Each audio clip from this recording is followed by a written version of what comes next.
Assalamualaikum warahmatullahi wabarakatuh. Perkenalkan, kami dari kelompok 2, Arina Rasada, Eti Aida Safitri, dan Sri Wahyuni akan menjelaskan materi tentang pendidikan kewarganegaraan di Indonesia. Masih ingatkah sejak kapan Anda mengenal istilah pendidikan kewarganegaraan atau PKN? Bila pertanyaan ini diajukan kepada generasi yang berbeda, maka jawabannya pun akan beragam. Mungkin ada yang tidak mengenal istilah PKN, terutama generasi yang mendapat mata pelajaran dalam kurikulum 1975. Mengapa demikian? Secara historis, pendidikan kewarganegaraan dalam arti substansi telah dimulai jauh sebelum Indonesia diproklamasikan sebagai negara merdeka.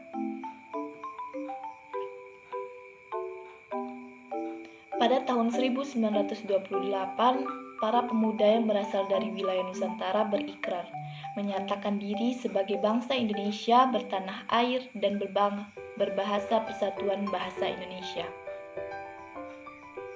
Pada tahun 1930-an, organisasi kebangsaan baik yang berjuang secara terang-terangan maupun diam-diam, baik di dalam negeri maupun di luar negeri, tumbuh bagaikan jamur di musim hujan.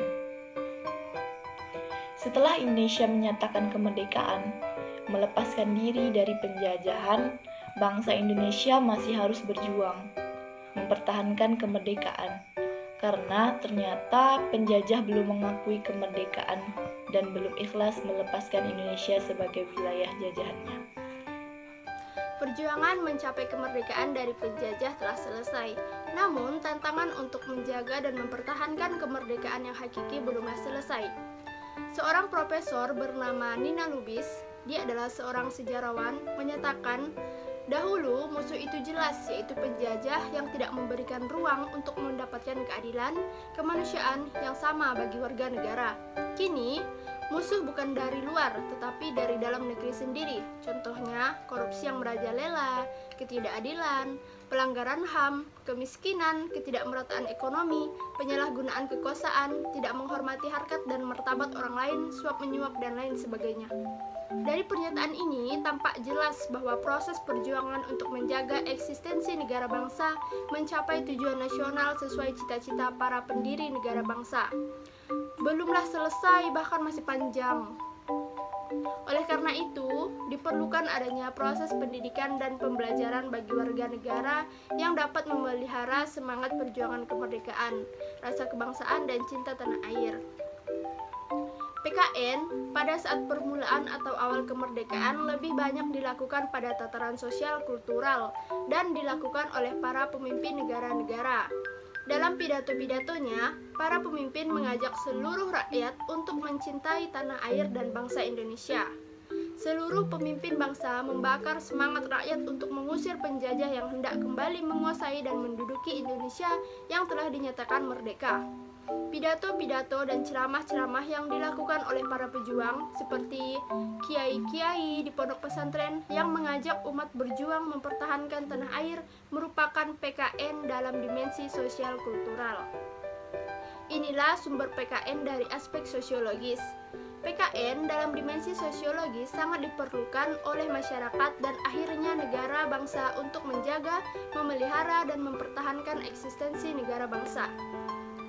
Upaya pendidikan kewarganegaraan pasca kemerdekaan tahun 1945 belum dilaksanakan di sekolah-sekolah hingga terbitnya buku Civics pertama di Indonesia yang berjudul Manusia dan Masyarakat Baru Indonesia yang disusun oleh M.R. Supardo, M.R. Muhammad Hotaburuk, Suroyo Waksit Sumarjo, Calitra Siji Soekarno, dan M.R. J. C.T. Simorangkir.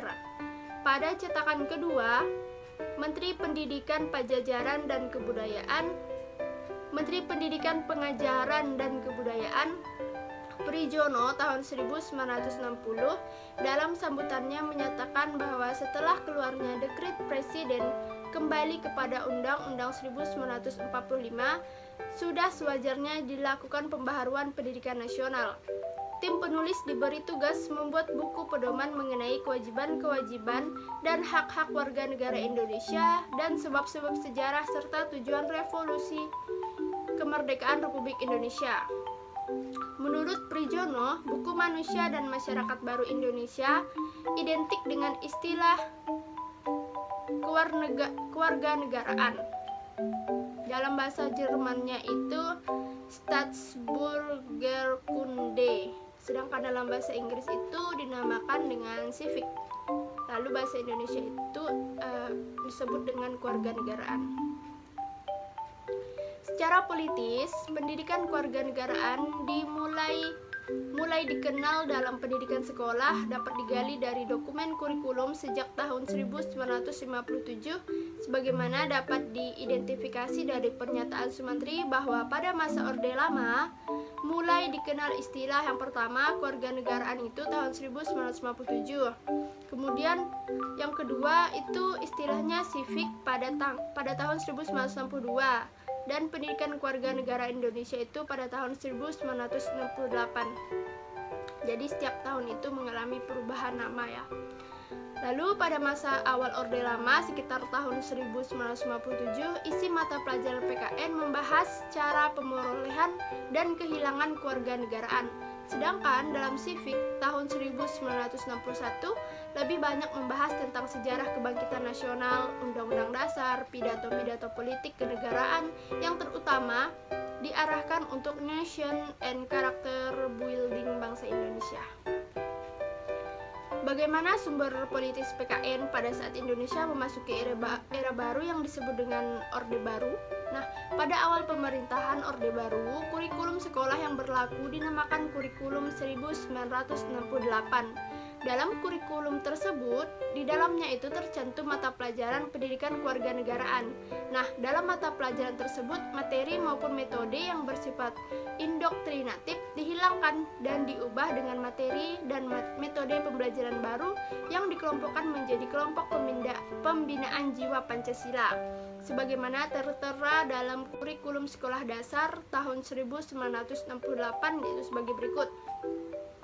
Kelompok pembinaan jiwa Pancasila ialah kelompok segi pendidikan yang terutama ditunjukkan kepada pembentukan mental dan moral Pancasila serta pengembangan manusia yang sehat dan kuat fisiknya dalam rangka pembinaan bangsa.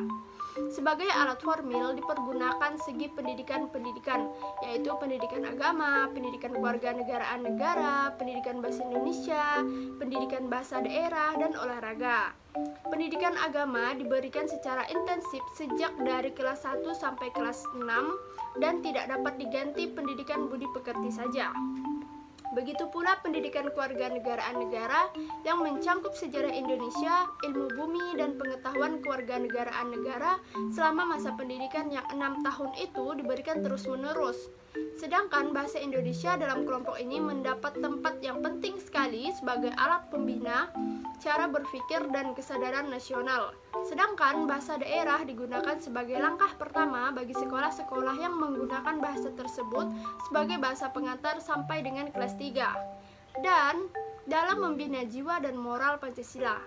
Kemudian olahraga yang berfungsi sebagai pembentuk manusia Indonesia yang sehat rohani dan jasmaninya diberikan secara teratur semenjak anak-anak menduduki bangku sekolah. Di sini saya akan menjelaskan mengenai bagaimana dengan kurikulum sekolah menengah. Nah, dalam kurikulum 1968 untuk jenjang SMA, mata pelajaran pendidikan kewarganegara termasuk dalam kelompok pembina jiwa Pancasila bersama pendidikan agama, bahasa Indonesia, dan pendidikan olahraga. Mata pelajaran kewarganegara di SMA berintikan yang pertama Pancasila dan Undang-Undang Dasar 1945 dan yang kedua adalah berisi ketetapan-ketetapan MPRS 1966 dan selanjutnya yang ketiga adalah pengetahuan umum tentang PBB. Dalam kurikulum 1968, mata pelajaran PKN merupakan mata pelajaran wajib untuk SMA. pendekatan pembelajaran yang digunakan adalah pendekatan korelasi. Artinya, mata pelajaran PKN dikorelasikan dengan mata pelajaran lain seperti sejarah Indonesia, ilmu bumi Indonesia, hak asasi manusia, dan juga ekonomi. Sehingga mata pelajaran pendidikan kewarganegaraan menjadi lebih hidup, menantang, serta bermakna. Dan kurikulum sekolah tahun 1968 akhirnya mengalami perubahan menjadi kurikulum sekolah pada tahun 1975. Nama mata pelajaran pun berubah menjadi Pendidikan Moral Pancasila dengan kajian materi secara khusus yakni menyangkut Pancasila dan juga Undang-Undang Dasar 1945 yang dipisahkan dari mata pelajaran sejarah, ilmu bumi beserta ekonomi. Hal-hal yang menyangkut Pancasila dan Undang-Undang Dasar 1945 berdiri sendiri dengan nama Pendidikan Moral Pancasila atau yang dikenal dengan sebutan PMP. Sedangkan gabungan mata pelajaran sejarah, ilmu bumi, dan juga ekonomi menjadi mata pelajaran ilmu pengetahuan sosial atau yang biasa kita kenal dengan singkatan IPS.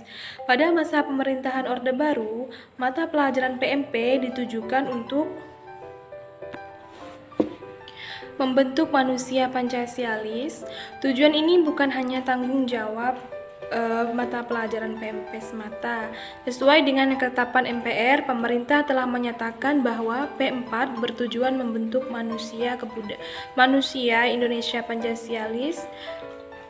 Pada saat itu, Departemen Pendidikan dan Kebudayaan atau Dikbud telah mengeluarkan penjelasan ringkas tentang pendidikan moral Pancasila, yaitu pada Dikbud 1982 dan mengemukakan beberapa hal penting, yakni tertera sebagai berikut. Pendidikan Moral Pancasila atau PMP secara konstitusional mulai dikenal dengan adanya TAP MPR nomor 4/MPR/1973 tentang garis-garis besar haluan negara dan ketetapan MPR nomor 2/MPR/1978 tentang pedoman penghayatan dan pengamalan Pancasila atau P4. Dengan adanya ketetapan MPR nomor 2/MPR/1978 tentang pedoman penghayatan dan pengamatan Pancasila, maka materi PMP didasarkan pada isi P4 tersebut. Oleh karena itu, TAP MPR nomor 2/MPR/1978 merupakan penutupan dan pegangan hidup bagi sikap dan tingkah laku setiap manusia Indonesia dalam kehidupan bermasyarakat serta bernegara. Selanjutnya, TAP MPR nomor 2/MPR/1978 dijadikanlah sumber tempat berpijak, isi, dan evaluasi PMP. Dengan demikian, hakikat PMP tiada lain adalah pelaksanaan P4 melalui jalur pendidikan formal. Di samping pelaksanaan PMP di sekolah-sekolah, di dalam masyarakat umum, giat diadakan usaha pemasyarakatan P4 lewat berbagai peraturan dalam rangka menyesuaikan kurikulum 1975. Dengan P4 dan GBHN 1978 mengusahakan menyesuaikan kurikulum 1975 dengan P4 dan juga adanya buku kepegangan bagi murid dan guru sekolah dasar atau SD, sekolah menengah pertama atau SMP, dan sekolah menengah atas atau juga SMA. Usaha itu yang telah menghasilkan buku paket PMP. Berdasarkan uraian di atas, dapat disimpulkan bahwa pertama, P4 merupakan sumber dan tempat berpijak baik isi maupun cara evaluasi mata pelajaran PMP melalui pembukuan kurikulum 1975. Yang kedua, melalui buku paket PMP untuk semua jenjang pendidikan di sekolah, maka buku pedoman pendidikan kewarganegaraan yang berjudul Manusia dan Masyarakat Baru Indonesia Civics dinyatakan tidak berlaku lagi. Dan yang ketiga, bahwa P4 tidak hanya diberlakukan untuk sekolah-sekolah, tetapi juga untuk masyarakat pada umumnya melalui berbagai penataran P4. Sesuai dengan perkembangan iptek dan tuntutan serta kebutuhan masyarakat, kurikulum sekolah mengalami perubahan menjadi kurikulum 1994. Selanjutnya, nama mata pelajaran PMP pun mengalami perubahan menjadi Pendidikan Pancasila dan Kewarganegaraan atau PKN atau PPKN, yang terutama didasarkan pada ketentuan dalam Undang-Undang Republik Indonesia Nomor 2 Tahun 1989 tentang Sistem Pendidikan Nasional. Pada ayat 2, undang-undang tersebut dikemukakan bahwa isi kurikulum setiap jenis jalur dan jenjang pendidikan wajib memuat yang pertama adalah pendidikan Pancasila, yang kedua adalah pendidikan agama, dan yang ketiga adalah pendidikan kewarganegaraan. Pasca Orde Baru sampai saat ini, nama-nama mata pelajaran pendidikan kewarganegaraan kembali mengalami perubahan. Perubahan tersebut dapat diidentifikasi dari dokumen mata pelajaran PKN tahun 2006 menjadi mata pelajaran PPKN pada 2013. Nah, sebagaimana yang telah diuraikan di atas bahwa secara historis PKN di Indonesia senantiasa mengalami perubahan baik istilah maupun substansi sesuai dengan perkembangan peraturan perundangan, iptek, perubahan masyarakat, dan tantangan global. Secara sosiologis, PKN Indonesia sudah sewajarnya mengalami perubahan mengikuti perubahan yang terjadi di masyarakat. Secara politis, PKN Indonesia akan terus mengalami perubahan sejalan dengan perubahan sistem ketatanegaraan dari pemerintah, terutama perubahan konstitusi.